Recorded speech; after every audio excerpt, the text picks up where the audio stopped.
Hürmetlik vatandaş, yukarıqılık şeyanın davamı. Bugün çislağa 2021 yıl 4.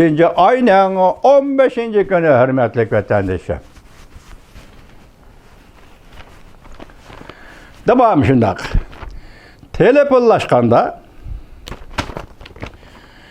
Telefonlaştı Rusya Federasyonu Diplomatiya Komiteti'nin reisi Konstantin Kostaçov biz baktımında haber yazdı.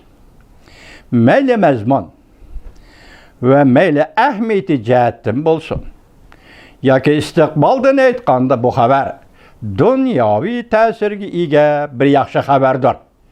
Rusya Federasyonu Amerika Qo'shma Shtatlari suhbat o'tkazdi degan bu haber meyli ehmiyeti cihetten, meyli mezmunan, bu meyli istikbaldan aytqanda dünyavi tesirge ega bir yaxshi haberdir.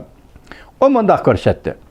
Hazır Amerika Rusya Federasyonu ishga taraf qo'l silib suhbat o'tkazishga tayyorlik qilyapti. O mundaq ko'rsatdi. Hazır Amerika Qo'shma Shtatlari Rusya Federasyonu ishga taraf qo'l silib suhbat o'tkazishga tayyorlik qilyapti. Rusya Ukraina chegarasi vaziyat jiddiylashmoqda.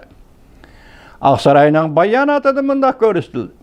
Prezident Joe Biden Ukraina vaziyeti to'g'risida Prezident Vladimir Putin bilan so'zlashganda Prezident Vladimir Putinning vaziyatni pasaytishiga haydakchilik qilib, Amerika tarafdan qilchi ishkilanmay, Ukrainaning egilik huquqi va zamin butunligini qo'g'daydiganligini bildirdi.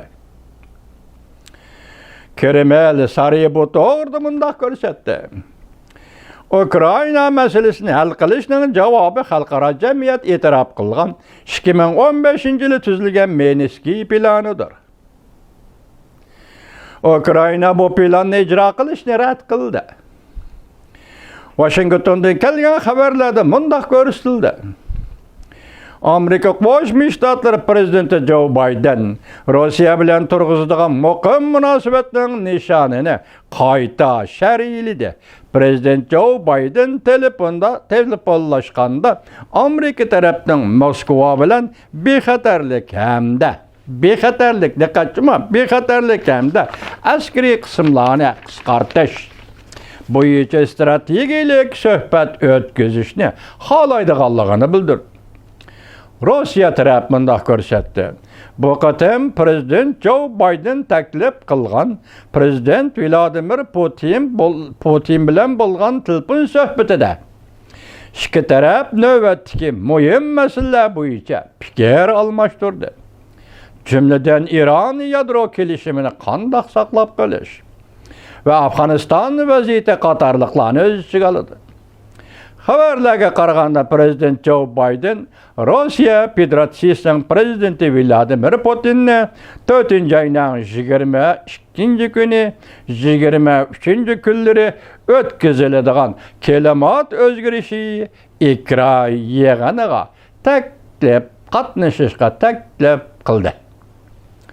Rusya armiyasining yaqindan beri Rusya va Ukraina chegarasida toplanib, Rusya va Ukraina to'qnashishini yana bir qatam keskinlashib ketishdan ansirashlar ko'payishga boshladi. Rusya bilan Ukraina munosabati jiddiy holatda turib keldi. Mana bundaqlik vatandoshim davomini anglaysiz.